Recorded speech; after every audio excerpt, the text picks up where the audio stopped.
Shabbat Shalom. How is a plastic plant connected to building the tabernacle? Welcome to Parashat Vayakel.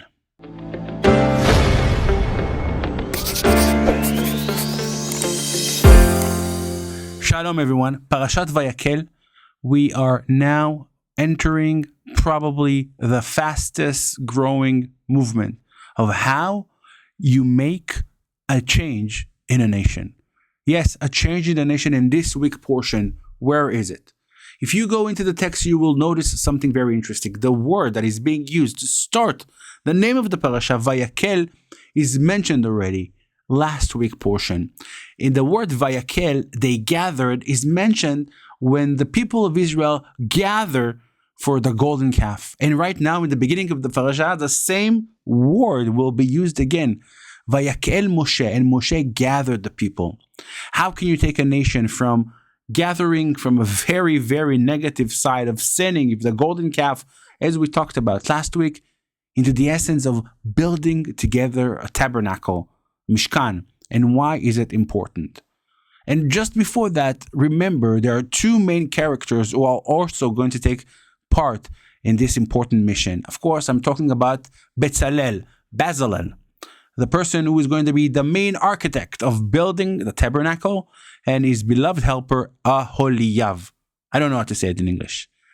And I want to start with the plastic plant story. This is a plastic plant here behind me. And I heard a famous entrepreneur in Israel telling a fascinating story about when he was a very young child. He wasn't a good student at school. And as the stories always start, there was a good teacher, or actually the principal at that matter, that came to him and says to him, "You're going to be my helper. You're going to help me do something for school." And every break, the principal gave him a pitcher of water, and he would go and he would just water all the plants in school.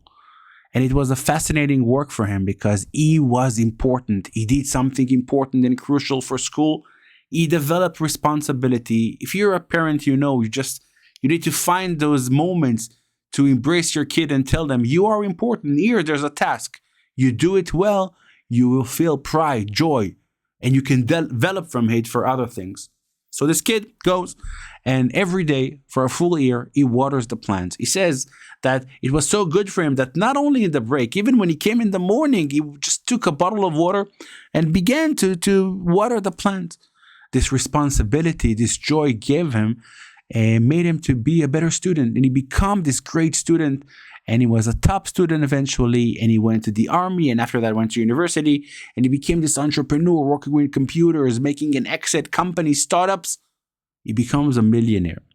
And he comes to school after many years, 20 years, 15 years after, and he wants to donate a nice donation to school. And he knocks on the principal's door, and the principal brings him in, and he doesn't recognize him. He says, "You don't recognize me? I was that student you took as a personal project. You allowed me to water the plants every day." He says, "I'm sorry, I don't remember you." And with all due respect and honesty, it happened every year. Every year I took one student and I allowed him to water the plants. So I'm sorry with that. But this is where it gets more complicated, because the principal looks at his eyes and says, "And it's now probably a good time to tell you that you are in elementary school and you never got it, but these plants weren't even real. They were made of plastic plants. Just the task made you happy, so I continue with that." This shocking realization he describes as he walks outside of the office and he realizes, "I watered plants made of plastic for so long. What have I done?" Why is it important? Of course, this educational system brings something very important to the understanding. Moses sees the people after the golden calf and they are broken apart. They did something really bad. They changed their God. They wanted a replacement, but they didn't really want a replacement to replace God. They wanted something to work with. They wanted something to connect with. It's really hard to believe in something you cannot see. And this is what they say. We had Moses, we had somebody here in front of us, and now he's gone. And when we cannot see, how can we believe? So Moses is so wisdom, and his wisdom and his brightness, he says, I'm going to bring them, I'm going to gather them together, and I'm going to point them into that direction that is positive. Let's do something good together. And by doing something good together, you're going to get into unity. And with the unity, everything else can come. And those two people, we said the architect and the builders, Betzalel and Aholiav, represents exactly the same thing. When we are talking about the tabernacle, and we're going to talk about it in next book as well, we always are trying to say this is the connection between the divine and earth. God doesn't need a house, but we need something to connect with. This is why we have a house here in the world that connects with the divine. Betzalel and Uri are doing the same. But the beautiful thing is how their names actually represent that. Betzalel, in Hebrew, Betzalel, in the shadow of God. The wisdom, the Spirit of God is mentioned here in this verse, explaining who this person was. Getting an inspiration to be the builder, to be the creator, just like God. But not only that, Betzalel comes from the tribe of Judah. Judah represents royalship, being a king, being the most important tribe, if you wish. Comes from the divine inspiration, from the highest of the highest points. Betzalel ben Uri, Uri in Hebrew, light.